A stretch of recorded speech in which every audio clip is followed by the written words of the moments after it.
সুপ্রভাত বন্ধুরা, কেমন আছো তোমরা সবাই? সঙ্গীতাস ব্লগের আরও একটি নতুন ভিডিওতে তোমাদের সবাইকে জানাই অনেক স্বাগতম। আশা করছি তোমরা সবাই খুব ভালো আছো, সুস্থ আছো, আর আমরাও বেশ ভালো আছি। আর আজকের দিনটা ছিল শুক্রবার, আর এখন ঘড়ির কাঁটায় বাজে ওই 6:45 মতন। চলো তাহলে এখন থেকেই তোমাদেরকে সাথে নিয়ে সঙ্গে নিয়ে সুন্দরভাবে ভিডিওটা শুরু করছি। আশা রাখছি অন্যান্য দিনের মতন আজকের ভিডিওটাও তোমাদের বেশ ভালো লাগবে। আর এদিকে গতকাল রাত্রে কি হয়েছে বলো তো, রাত্রে ঘুমোতে ঘুমোতে না বেশ অনেকটা রাত হয়ে গেছিল। সেই কারণে আজকে একটু সকালবেলা উঠতেও দেরি হয়ে গেছে, ঘুমটা কিছুতেই ভাঙছিল না। আর আমি না 5:30 নাগাদই ওঠার চেষ্টা করি, 5:30টার ভিতরে। তবে আজকে কিন্তু একটু বেলা হয়ে গেছে। তো উঠে আমি বিছানায় বসে বসে কিছুক্ষণ ভাবছি যে কোন কাজটা আগে করব, কোনটা পরে করব। তো যাই হোক, উঠে পড়েছি। আর উঠেই প্রতিদিনকার মতন কিন্তু ঠাকুরও প্রণাম করে নিয়েছি। প্রণাম করে এদিকে দরজাগুলো খুলে নিয়ে দৌড়ে কিন্তু জল দিয়ে নিয়েছি। তারপর এদিকে এসে ছেলেকে ডেকে ওকে 1 গ্লাস জল দিই, সকালে আগে ঘুম থেকে উঠলে। তারপরে কিন্তু ও টয়লেট করে এসে তারপরে ওকে জামা কাপড়গুলো পরিয়ে দিই, স্কুলের ড্রেসটা পরিয়ে দিই। আর এদিকে দেখো খাবারও খাওয়াচ্ছি, তার সাথে সাথে ড্রেসটাও পরাচ্ছি, কারণ আজকে একটু লেট হয়ে গেছে তো সেই কারণেই। আর এদিকে দেখো টিফিনটাও রেডি করে দিয়েছি, জলটাও দিয়ে দিলাম। আর ওদিকে কিন্তু বাবানের পাপা ঘুমাচ্ছিল। তো ও ঘুমিয়েই থাকে, যখন ওকে পুরো রেডি করে নিই তারপরে বাবানের পাপাকে ডেকে দিই। ও নিয়ে একেবারে রেডি হয়ে চলে যায় স্কুলে। তো দেখো দুজনেই কিন্তু রেডি হয়ে বেরিয়ে পড়েছে স্কুল যাওয়ার উদ্দেশ্যে।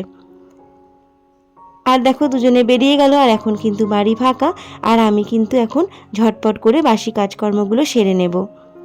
আর দেখো আজকে সকালে আকাশটা কিন্তু বেশ পরিষ্কারই আছে, মনে হচ্ছে বেলাতে বেশ ভালোই রোদ উঠবে। আর দেখেছো ওই দিকের গাছটায় কত ডাঁটা ধরেছে, প্রচুর পরিমাণে ডাঁটা হয়েছে জানো তো। আর জানো তো গতকাল রাত্রে আরও একটা জিনিস হয়েছে, কি বলো তো, এত পরিমাণে বৃষ্টি হয়েছে। আর একটু ঝাওয়া মতনও দিয়েছে, আর খুব বৃষ্টি হয়েছে জানো তো। তো তোমাদের ওখানেও আশা করছি সব অনেক জায়গাতেই বৃষ্টিটা হয়েছে। আর দেখো বৃষ্টি পড়ে কি হাল হয়েছে আমার এই উঠোনটায়, পাতা পড়ে নোংরা পড়ে একদম ভর্তি হয়ে গেছে। তো সেই কারণে আজকে কিন্তু কাজটা অনেকটাই বেড়ে গেছে। আগে ভাবলাম উঠোনটা পরিষ্কার করে নিই, তারপর ঘরদোরগুলো ঝাড় দেবো। তো চলো উঠোনটা আগে ঝাড় দিয়ে নিই, তোমরা কিন্তু ভিডিওটা দেখতে থাকো। জানো তো এই বৃষ্টিতে বৃষ্টি হাওয়া, তার সাথে শুধু আমের পাতা পড়েনি, আম গাছে বোল এসছে, সেই আমের মুকুলগুলোও কিন্তু ঝরে ঝরে পড়েছে। আর জানো তো এই বছর প্রচুর পরিমাণে গাছটায় আম হবে। কি বলো তো, গাছটায় না 1 বছর আম হয় আর 1 বছর হয় না।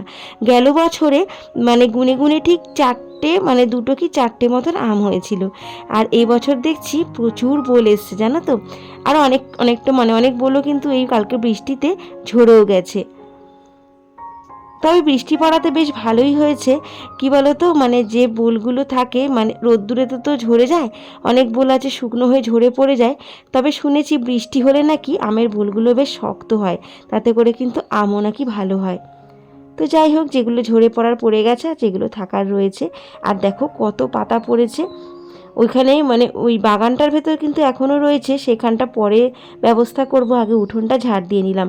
উঠোনটায় না হাঁটতে গেলে পায়ে পাতাগুলো লাগছে, আর এত নোংরা দেখতে লাগছে, সেই কারণে আগে উঠোনটা ঝাড় দিয়ে নিলাম।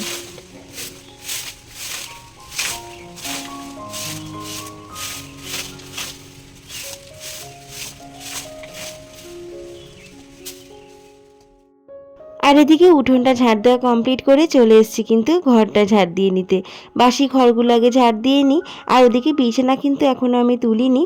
আর কি বলো তো তুলিনি কেন, কারণ বাবানের পাপা না বাবানকে দিয়ে এসে আবার একটু শুয়ে নেয় একেবারে। ধরো আবার এই 8:30 নাগাদ ঘুম থেকে ওঠে, সেই কারণে আর বিছানাটা তুলি না, তখনই একেবারে তুলি। তো এদিকে ঘর দোরগুলো ঝাড় দিচ্ছি। আর আমার এই ঘরের বারান্দাটার অবস্থা দেখেছো, ছেলে না ওই যে পুজো করে, তোমাদের তো দেখিয়েছিলাম। ও কী করে, আমি পুজো দেওয়ার পর যে ফুলগুলো বাসি থাকে সেই ফুলগুলো গাঁদা ফুলগুলো নিয়ে এসে কুচি কুচি করে ঠাকুরকে পুজো দেবে। তারপরে পুজো দেওয়া হয়ে গেলে সেই ফুলগুলো নিয়ে সারা ঘরে ছড়িয়ে রাখবে। আর দেখো সকালবেলা উঠে কত ফুল আমাকে তুলতে হয়, পরিষ্কার করতে হয়।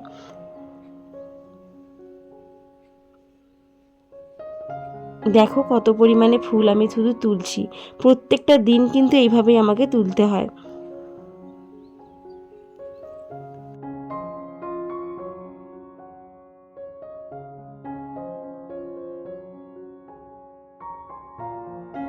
আর এই তো দেখো ঘরদোরগুলো কিন্তু ঝাড় দেওয়া কমপ্লিটও হয়ে গেছে। আর এদিকে পাপোশগুলো একটু ঝেড়ে নিচ্ছি। কি বলো তো, পাপোশে পা মুছতে মুছতে ধুলোগুলো তো থাকে, সেই কারণে মানে সকালবেলা যদি এখন একটু ঝেড়ে না পাতি, ওই ময়লাগুলোই আবার থেকে যায়, সেগুলোই আবার ঘরে দৌড়ে ঢোকে। সেই কারণে একটু ঝেড়ে পেতে নিলাম। আর তারপরে দেখো এদিকে দাঁত ব্রাশ করে নিচ্ছি, তারপরে স্নান করে পুজোটা দিয়ে নেব, নিয়ে তারপরে কিন্তু সকালবেলা রান্নাবান্নাগুলো সারবো। আর দেখো প্রথমে সকালবেলায় দাঁত ফ্রেশ হয়ে এসে আমি কিন্তু এদিকে রাত্রেবেলা মানে গতকাল রাত্রেতে আমি একটু চিয়া সিড ভিজিয়ে রেখেছিলাম 1 কাপ জলে, সেটাই কিন্তু এখন খেয়ে নিচ্ছি। আর এতে করে জানো তো ভীষণ পরিমাণে এনার্জিও পাই কাজ করার জন্য। মানে এই ধরো আমি কয়েক মাস ধরে খাচ্ছি, দেখছি যে মানে অনেকটাই তফাৎ দেখতে পাচ্ছি। আগে না কাজ করতাম ঠিকই, কাজ করতে করতে হয়তো কোনো দিন ভালোও লাগতো না, জোর করে করতে হয় করছি, এরকম কাজকর্ম করতাম। তবে এখন করে দেখছি মানে কাজ করতে কিন্তু বেশ এনার্জি পাই জানো তো, মানে কোনো সময় কুড়েমি লাগে না এই চিয়া সিডটা খাওয়ার ফলে। তো যাই হোক, এটা কিন্তু বেশ ভালোই খাওয়ার জন্য। আর দেখো ওদিকে স্নান সেরে নিয়েছিলাম, স্নান সেরে আমি কিন্তু ওদিকে একটু স্কিন কেয়ারও করে নিয়েছি, তারপরে ওদিকে পুজোটাও দিয়ে নিয়েছি। আর তারপরে এদিকে সোজা চলে এসেছি কিন্তু রান্নাঘরে। আর আজকে ভাবলাম অনেক দিন জানো তো বিউলির ডাল খেতে ইচ্ছা করছিল বেশ, তো আজকে ভাবলাম একটু বিউলির ডালই করে নিই। তা প্রথমে এদিকে ভাবলাম আগে ডালটা সিদ্ধ বসিয়ে নিয়ে তারপরে যা রান্না করব সেগুলো ভাবা যাবে খুনি।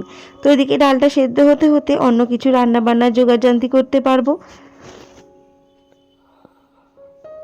আর জানো তো বাজারও সেরকম কিছু ছিল না, বাজার বলতে মানে টুকটাক কিছুই আনতে বলেছি, তার সাথে বলেছি একটু মাছও আনতে। অনেক দিন ধরেই জানো তো একটু চিংড়ি মাছ খেতে ইচ্ছা করছে, ছেলেও বলছে আর আমারও ভীষণ পরিমাণে খেতে ইচ্ছা করছে। তাই বললাম বাজারে যখন যাচ্ছ একটু চিংড়ি মাছ দেখো পাওয়া যায় কি না। তো যাই হোক, আজকে তো সেটা করা হবে না, আজকে আনলে পরের দিনকে সেটা করতে পারবো। তো আজকে ভাবলাম নিরামিষই এদিকে করব। তো ওদিকে ডালটাও বসিয়ে দিয়েছি আর এদিকে ভাতটাও চালটা ধুয়ে বসিয়ে দিলাম। আর তার সাথে ভাবলাম একটু আলু পোস্ত করবো। আর দেখবে বিউলির ডাল আলু পোস্ত কিন্তু বাঙালিদের ভীষণ প্রিয় খাবার, তাই না বলো? আমার তো ভীষণ ভালো লাগে, তোমাদের কার কার ভালো লাগে কমেন্টে কিন্তু অবশ্যই জানিও। আর এত দূর পর্যন্ত আমার যেসব বন্ধুরা আমার ভিডিওটা দেখছো, তোমাদের ভিডিওটা দেখে যদি কিছু ভালো লেগে থাকে তাহলে প্লিজ একটা লাইক কমেন্ট শেয়ার করে দিও। আর আমার চ্যানেলে যদি নতুন বন্ধু হয়ে থাকো তাহলে আমার চ্যানেলটিকে সাবস্ক্রাইব করে আমার পাশে থাকার সঙ্গে থাকার অনুরোধ রইল। আর এই তো দেখো ডালটা কিন্তু এদিকে আমার সিদ্ধ হয়ে গেছে, আর ডালটাও কিন্তু এদিকে ফোড়ন দিয়ে নিয়েছি। আর ডালে জানো তো একটু কাঁচা লঙ্কা, মৌরি আর তেজপাতা ফোড়ন দিয়েছি। কি বলতো, শুকনো লঙ্কা যেহেতু আমরা খাই না সেই কারণে কাঁচা লঙ্কাটাই ফোড়ন দিয়েছি। আর আদা মৌরি বাটা কিন্তু আজকে আর ডালেতে দিইনি, একদম সহজভাবে শর্টকাটে কিন্তু ডালটা করে নিয়েছি। আর ডালটা ওইদিকে ফুটতে ফুটতে ততক্ষণে ভাবলাম এদিকে পোস্তটা পেস্ট করে নিই, তাহলে টপ করে কিন্তু আমার রান্নাটাও এদিকে এগিয়ে যাবে। তো ডালটা ওইদিকে নামিয়ে নিয়েছি, আর এখন কড়াতে তেল গরম করে আলুগুলো ভাজা করে নিচ্ছি। আর নুন হলুদ দিয়ে ভালো করে ভাজা ভাজা করে নিয়ে আজকে ভাবলাম পোস্তটা আর কড়াতে সিদ্ধ করব না, প্রেশার কুকারেই দিয়ে নেব। আর প্রেশার কুকারে জানো তো 2টো সিটি দিলেই আলুগুলো গলে যাবে, আর তারপরে কড়াতে আবার একটু ফোড়ন দিয়ে নিলেই কিন্তু আলু পোস্ত রেডি হয়ে যাবে। তো দেখো আলুগুলো ভালো করে ভাজা ভাজা করে নিয়েছি, দিয়ে কিন্তু অল্প জল দিয়ে প্রেসারে ঢেলে দিয়েছি। তো এবার 2টো সিটি দিয়ে আর নামিয়ে রাখবো। আর এদিকে ভাতটাও আমার হয়ে গেছে, ভাতটা দেখলাম ফুটেই গেছে, ভাত কিন্তু হয়ে গেছে। ভাতের ফ্যানটা ওদিকে ঝেড়ে নেব। আর তার মধ্যেই তোমার দাদাভাই কিন্তু বাজার নিয়ে ঢুকে পড়েছে। তো বাজারে দেখো এনেছে একটু চিংড়ি মাছ তো পেয়েছে বললো, আর সেইগুলো আজকে কেটে বেছে রাখতে হবে ভালো করে, কালকে সেটা রান্না করা যাবে। আর ওদিকে আমার ছেলের জন্য কিন্তু একটু চিকেনও এনেছিল, রাত্রে ওকে একটু স্টু করে দেবো। আর দেখো ভাতের ফ্যানটা ঝেড়ে নিয়ে এদিকে আলুগুলো সিদ্ধ হয়ে গেছে, তাই কড়াতে একটু তেল গরম করে কাঁচা লঙ্কা একটু পাঁচফোড়ন দিয়ে আলুগুলো দিয়ে নিয়েছি। আর আমি জানো তো পোস্তটা সব শেষেই দিই, তাহলে কিন্তু পোস্তের গন্ধটা বেশ ভালো পাওয়া যায়। আর প্রথমে দিয়ে যদি নাড়াচাড়া করি না, পোস্তর গন্ধটা খুব একটা পাওয়া যায় না, সেই কারণে পোস্তটা শেষে দিয়ে নাড়াচাড়া করি। আর সব শেষে কিন্তু একটু কাঁচা তেল ছড়িয়ে দিলেই কিন্তু পোস্তটা রেডি হয়ে যায়।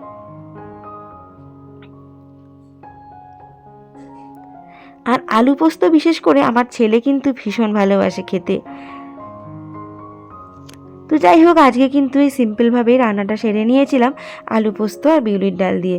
তবে জানো তো, পাঁপড় ছিল ঘরে, ভেবেছিলাম বেলায় একটু পাঁপড় ভাজবো, সেটা কিন্তু আর হয়নি, ভুলেই গেছিলাম জানো তো। তো যাই হোক, আলু পোস্ত আর বিউলির ডাল দিয়েই ভাত খেয়ে নিয়েছিলাম দুপুরবেলা।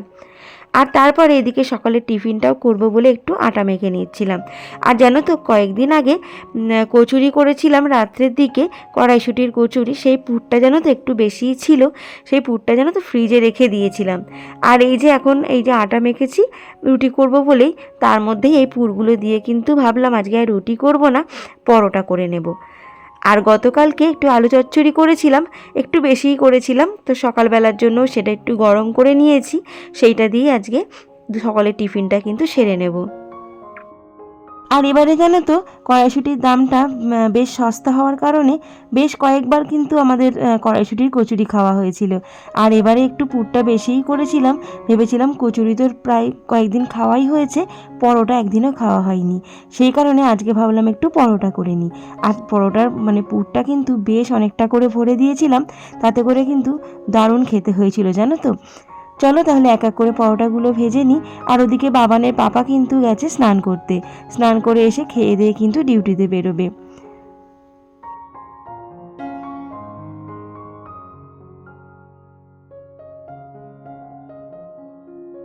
এই তো দেখো, সকালে জল খাওয়া কমপ্লিট করে বাবান চলে গেছে পড়তে, আর এদিকে বাবানের পাপাও কিন্তু ডিউটিতে বেরিয়ে গেছে। আর এবার আমার আছে বাড়ি ঘরে কিন্তু অনেক কাজ পড়ে। ওইদিকে সকালে রান্নাবান্না, ঘরদোর মোছা, বাসি কাজ হয়ে গেছে ঠিকই, তবে এখন হচ্ছে বাসন মাজা, রান্নাঘর পরিষ্কার করা, আর এই যে বাজারগুলো এনেছে সেই বাজারগুলো তোলা, এই কাজগুলো কিন্তু আমার এখনও আছে। তো এদিকে শাকের আটিগুলো ভাবলাম আগে খুলে দিই, কারণ অনেকক্ষণ ধরে সেই কখন সকালে বাজার এনেছে সেই থেকে কিন্তু বাঁধা অবস্থায় পড়েছিল, তাই ভাবলাম এখন খুলে দিয়ে আগে একটু চাড়িয়ে দিই, জলগুলো শুকিয়ে গেলে তারপরে প্লাস্টিকে ভরে ফ্রিজে তুলে দেবো। তো সেই কারণে ওগুলো আগে করে নিলাম, ধনে পাতা, 2 রকম শাক, সব এগুলো আগে চাড়িয়ে দিলাম। আর তারপরে দেখো এক ট্রে ডিমও এনেছিল, সেই ডিমগুলো ভাবলাম আগে তাড়াতাড়ি করে তুলে নিই, কারণ ছেলে আসার আগে তুলে নিলেই ভালো হয়, কারণ ওকে তো বিশ্বাস নেই কখন কি করে। হ্যাঁ, সেই কারণে যাই হোক সব তুলে নিচ্ছি, নিয়ে তারপরে দেখো এদিকে ভাবলাম এবার একে একে মাছটা আর মাংসটা ধুয়ে নিই। তবে কি বলো তো, চিংড়ি মাছগুলো আজকে আর ধুইনি, অনেকটা বেলা হয়ে গেছে, ভাবলাম মাছগুলো ধুতে ধুতে অনেকটা সময় লাগবে, কারণ একটা একটা করে বাছতে তো সময় লাগে। তো ভাবলাম চিকেনটা আগে ধুয়ে নিই, কারণ চিকেনটা যেহেতু রাত্রে করব, চিকেনটা ধুয়ে ফ্রিজে তুলে দিই। আর মাছগুলো একটা কৌটোয় করে ঢেলে নিয়ে ফ্রিজে রেখে দিয়েছিলাম। আর এই তো দেখো, ওদিকে যে শুকনো বাজারগুলো ছিল সেইগুলো কিন্তু প্লাস্টিকে ভরে ফ্রিজে তুলে রেখে এসেছি। তবে শাক পাতাগুলো এখনও তুলিনি, ভাবলাম রান্নাঘরের কাজটা কমপ্লিট করে নিয়ে শাক পাতাগুলো ততক্ষণে জলটাও শুকিয়ে যাবে, তারপরে ওইগুলোকে প্লাস্টিকে ভরে ফ্রিজে ঢুকিয়ে রাখবো। আর ওদিকে ডিমগুলো তো রেখেই দিয়েছি গুছিয়ে, আর এদিকে তারপরে বাসনগুলো ধুয়ে মেজে নিয়েছি। আর দেখো বাইরে বাসনের যে ঝুড়িটা রাখা আছে সেখানে বাসনগুলো এক এক করে জল ঝরাতে দিয়েছি। তবে সকাল থেকেই জানো তো বাসনের গামলাটা বাইরেই রাখা থাকে, কারণ কাজের ফাঁকে ফাঁকে দুটো একটা করে বাসন ধুই, তো সেই কারণে বাইরেই রাখা থাকে। আর একেবারে দুপুরবেলা খাওয়া দাওয়া সেরে ঘুমোতে যাওয়ার আগে বাসনের ঝুড়িটা বারান্দায় তুলে রাখি। তো দেখো বাসন ধোয়ার পর এদিকে ভাবলাম গ্যাসটা এবার পরিষ্কার করে নিই, দিয়ে রান্নাঘরটা পুছে নিলেই কিন্তু আজকেকার মতন কাজ কমপ্লিট হয়ে যায়। আর তারপরে বাবান গেছে পড়তে, ওকে পড়তে থেকে নিয়ে আসবো, দিয়ে স্নান করাবো, ওকে খাওয়াবো, তারপরে দুপুরে 1 ঘন্টা রেস্ট নিয়ে আবার যাব বিকেলবেলা ছেলেকে পড়তে খেলতে দিতে। তো যাই হোক, কাজ কিন্তু আমাদের শেষ হয় না, একের পর এক চলতেই থাকে। তবে চলো বন্ধুরা, আজকের ভিডিওটা এখানেই শেষ করছি, দেখা হচ্ছে পরের ভিডিওতে।